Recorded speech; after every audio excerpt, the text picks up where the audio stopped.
The intro dungeon to Daggerfall is diabolical. It took me close to 3 hours to survive it with the right character class. Similar to Arena, I answered a series of questions to let the game determine my character. This ended up being a mistake, as I was too weak to make it through many of the enemy encounters. The game does allow you to make a custom class, so I created a blade specialist who healed quickly.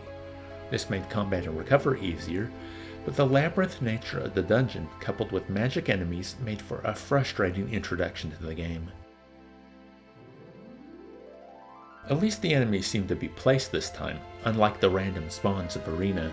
There were times when I didn't know what enemy would be waiting for me in places, but I knew one would always be there, and more often than not, the same enemies appeared in the same spots.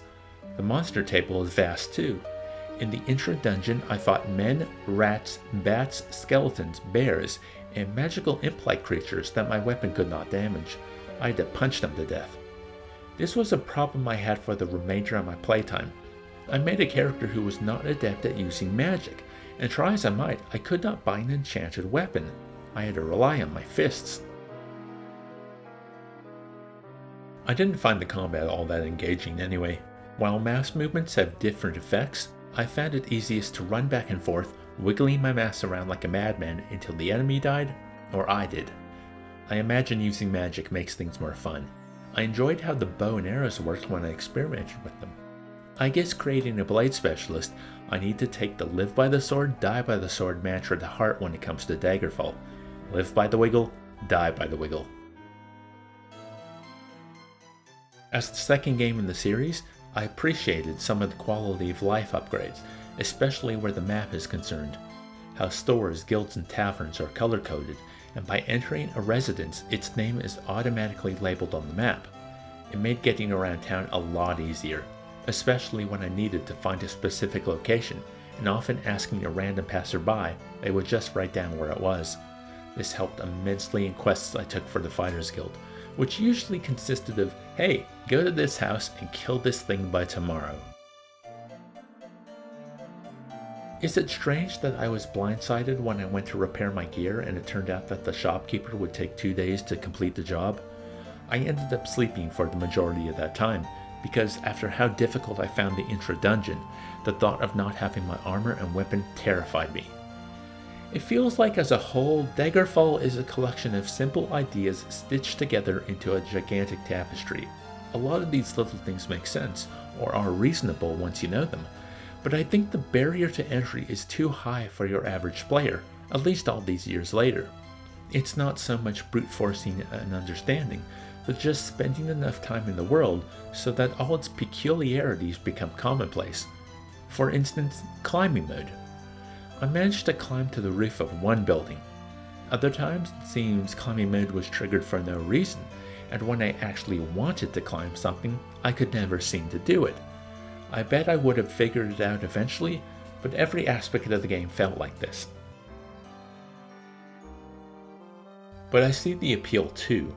Like Arena, the concept of losing yourself in this vast fantasy world is seductive. Just the sheer amount there is to explore. Traveling to other countries and finding a change of scenery, making a mistake and being banished from a town and having to travel elsewhere. There's the possibility for thousands of such small stories. The main quest is almost an afterthought, and I've heard that's the case with every game in the Elder Scrolls series. Of course, the town I got banished from just happened to be on the main questline, so I restored a previous save. I was in the middle of doing odd jobs for the King of Wayrest, and I wanted to see how many I would have to do before I triggered the next stage of the main storyline. Quests are as simple as everything else, at least the ones that don't send you to a dungeon. The majority of the quests I accepted sent me to another town to deliver something, or to acquire something to deliver to a third town. Once I ran afoul of the Thieves Guild and had to flee, but the travel was usually uneventful. I would always seem to return to the starting town late at night with the gates closed and the surrounding area full of monsters that I would have to fend off until morning. But what can you do? I think my favorite part of questing was asking people for directions. Again, not a complex system, but just finding the name of a new town, a tavern, or a residence made me feel accomplished. And if the enemies at these locations had some new weapons or armor to loot, all the better. So, should you play Daggerfall? I think my thoughts on this game are similar to my thoughts on Arena. If you have a nostalgic attachment to the game, if you are interested in the history of the Elder Scrolls series, or you want to play a freeform fantasy RPG with a great scope, I think you'll get a lot out of this.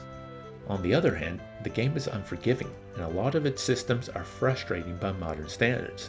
Some might get queasy with the lo-fi 3D as well. It's all a case of how much time you are willing to dedicate to this game in order to enjoy what it does well. As always, I'd love to hear what you think of Daggerfall in this video down in the comments. If you liked the video, why not buy me a coffee? There's a link in the description. If you'd like to help me out in other ways, please give the video a like, share it on your favorite social media sites, or subscribe if you haven't already. Until next time, I hope you're all having a wonderful day.